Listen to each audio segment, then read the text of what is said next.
All right, peeps, welcome to the new episode of Culture and People Cast. Laan, in a few sentences, tell us who you are and what you do. Anna, thank you. It's a pleasure to be here. Well, I'm Leon. I'm Dutch. I'm living in Lithuania. That's why we have this insane time difference.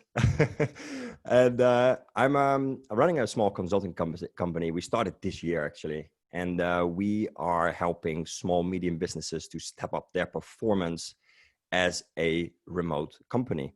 You know, we went into this revolution of everything went remote, like an evolution of what was planned for 3 or 5 years happened in just 6 months. And companies really struggle to adjust and to understand that leading your team remotely is a different game and requires different effort and focus from leadership. And that's where we step in, giving hands-on tools, knowledge with our experience to help them regain their performance as a remote company.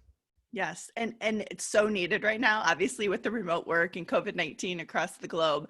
But you've been working in this people and culture space for a while. So for you, what's the best aspect of this work?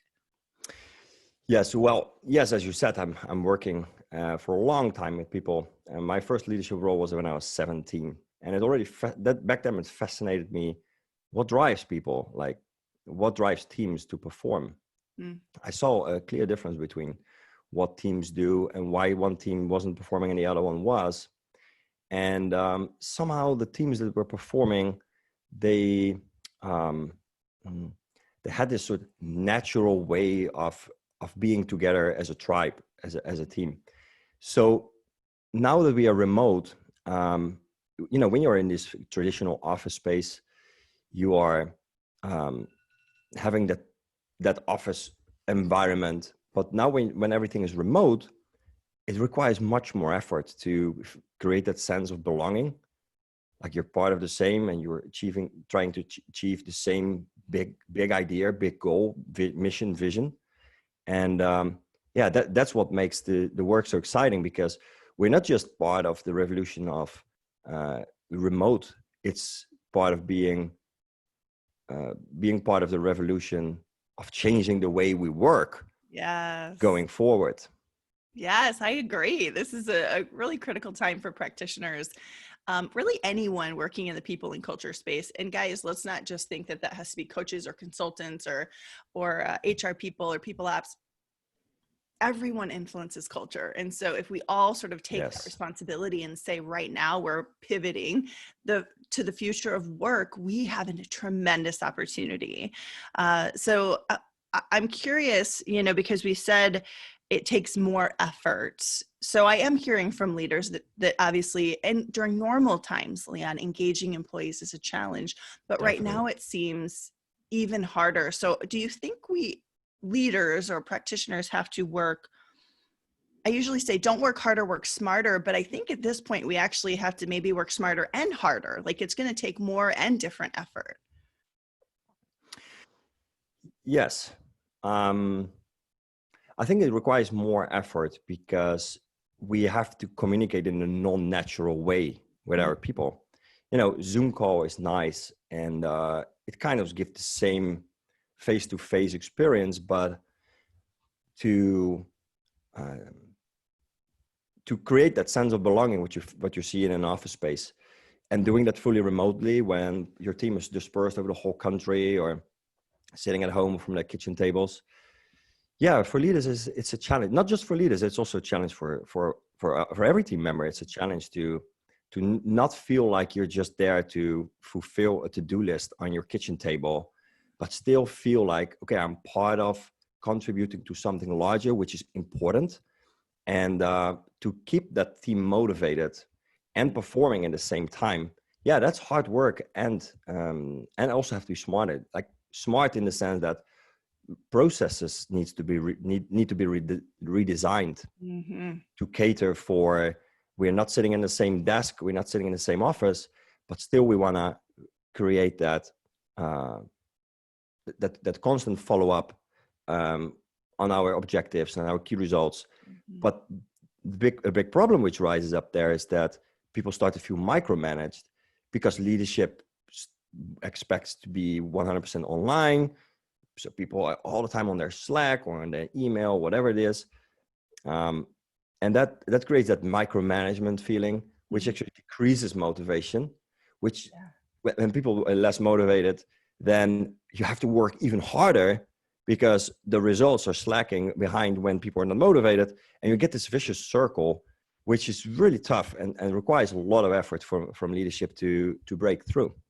Yeah, I completely agree. So we've talked about communication practices having to change, processes having to change. I mean, I always look at it from an organizational effectiveness perspective, Leon. Like we have to start with the structure or the foundation. Yeah. What are we trying to accomplish? How do we get work done? Processes, people, technology. I mean, that whole pyramid, I think you're right, needs to be reassessed right now. So let's get really tactical for people. What about these organizations or leaders, Leon, who say, like, I do want to evolve our culture. I do want to do better around our people operations. What tactical advice do you have for them? To make culture like an agenda item.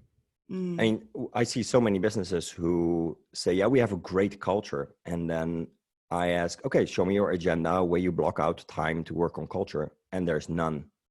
It's mm, all tactical performance, like performing hard on uh, achieving results.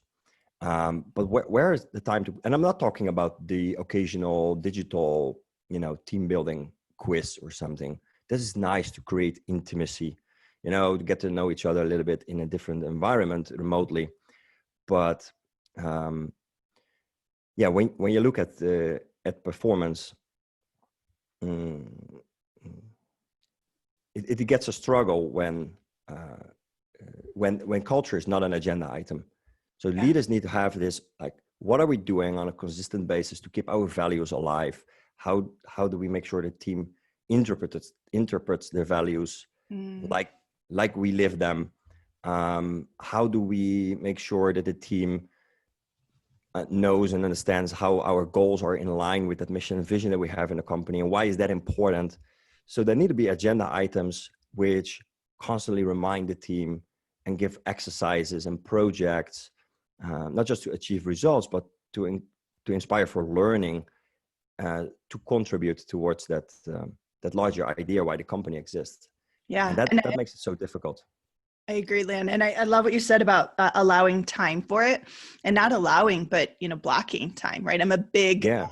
fan of time blocking. I usually try to do it in 90-minute increments when I'm not in quarantine land with twin 10-year-olds virtual schooling and doing all this other stuff. But I always Yes. tell people, look, I love that expression. Like I can tell you what matters to me, or you can look at my calendar, right? Like you look at Yeah. the calendar, you're going to see what matters to me. You're going to see how I'm spending my time. So if it's not an agenda item, I get it. So Yeah. what's the recommendation? Do we have is there, is it just a leader blocking off time to be thinking about it? Is it a frequent meeting where you're meeting with your team? What could they point at that says, like, I want to start adopting this habit? Yes, that's a good question. Um, what I think that leaders need to understand better is that with putting pressure on your people, you only achieve short-term result. But Mm, if you want to achieve long-term result, especially with people remotely, their personal development in the company is just as important as the development of the company itself. So for leaders to block out time for culture is to focus on how can we as a company contribute towards your development within the company, and what is it that you need for that. So I see team sessions or individual sessions which are solely focused around getting the team knowledge up, and contribute towards development of their personal goals within the company. So when their people feel like, okay, I'm having this remote job, and yeah, I have to deliver on my objectives and the goals that are expected from me, but I'm also here because I get the time and tools to develop my own goals. mhm. Then you already achieve a lot of like playful factor within the organization. Yeah. And yeah, that is also important when you're in a traditional office. It's not just important when it is remote. It just requires much more effort.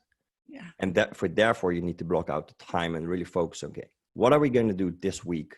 A 2-hour block. How are we going to get the team aligned on on our culture? Like, what is important for them? How do they feel? Where can we step up our game when it comes to leading the team, and create this open and transparent communication where people feel like they're part of building it, and not just there to tick off their to-do list on their kitchen table. Yeah. Agreed, Laan. Uh, from a timing and intention perspective, I think that is what we show our attention to, right? We get the result on. And so it's just like a company saying, I'm not going to set a financial goal. We're just going to sort of see what happens over here. It's like, no, you need to be intentional about that, just like you do culture, to get the outcomes you want. Yeah, definitely. I appreciate that.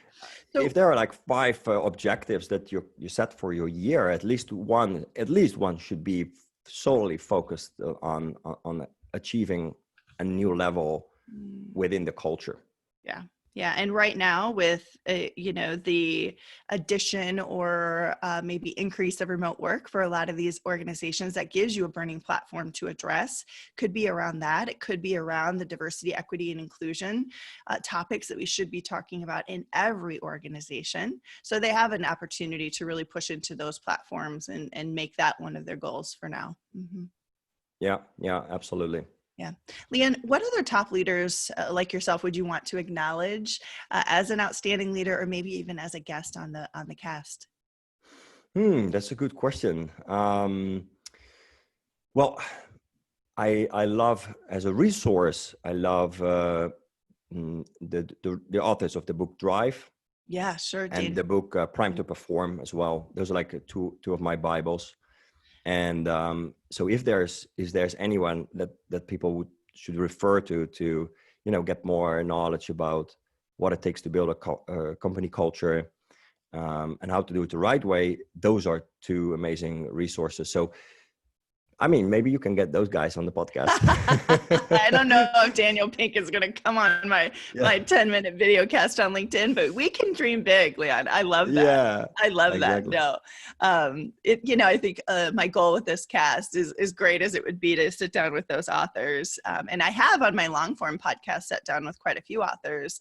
And I love that format. But I think with this, it's so fun to bring on, it's hard to say like everyday folks, but really, people who are in the trenches day to day in a very different way than you are when you are solely an author or anything like that. So I really appreciate the call outs for that, Laan. So any other resources, either from you or other thought leaders that we could include in our show notes for the guests?